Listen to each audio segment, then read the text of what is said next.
A Bay Area agency has been helping families with blind babies for some 60 years, and today it's still going strong.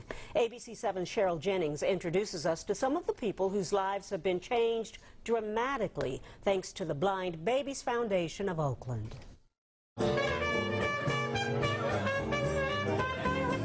Jim Gammon plays trumpet for the Hot House Vintage Jazz Band.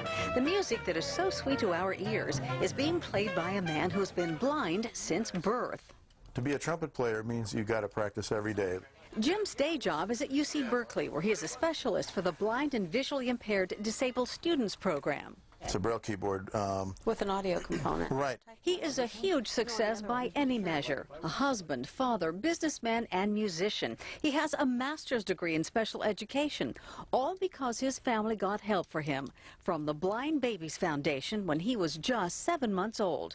That's right after the foundation started 60 years ago. In general, society approaches people with, especially blindness, by thinking, you couldn't do that. There's no way you could do that. But Jim's parents got some life-changing advice from the Blind Babies Foundation, which sent an in-home counselor. You don't have to abandon your dreams for your child. What you have to do is alter them to meet the needs of your child. Can you walk to Jerry? Walk. I like walking. Jerry Hart is a vision impairment specialist with the Blind Babies Foundation. She's been working with 3.5-year-old Tyler and his family since Tyler was just a week old. He's doing so well. It's just been so exciting to see how far he's gone. Tyler has low vision, hearing impairments, and multiple disabilities. You're doing a good job.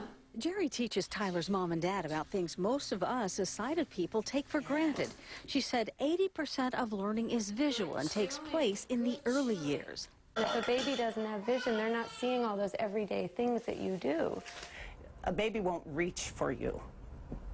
When they hear you, they get quiet and they get still because they're listening for you. So they reach with their ears, not with their hands, until you teach them to reach up. Dottie Bridge, board president of the Blind Babies Foundation, says it serves more than 500 children every year in the Bay Area like Tyler. It's helped thousands of families in its 60-year history. We're able to see families monthly, weekly, bi-weekly, depending upon the need of the family. It's very important that babies who have a visual impairment are referred as early as possible for services. She had, wonderful suggestions, ideas, showed us things to do with Tyler, even showed us how to interact with Tyler. Look, Tyler. It says refrigerator. That includes verbalizing everything they do, every step, slowly, over and over again, with reinforcements from signs that label everything in the house.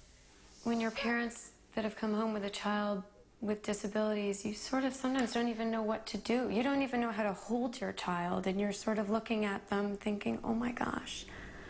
You're just reeling. Your head is just spinning and your heart is breaking. And she came in and just looked at him as this beautiful little baby. And it definitely made us feel calmer ourselves and sort of feel like, okay, maybe we can get through this.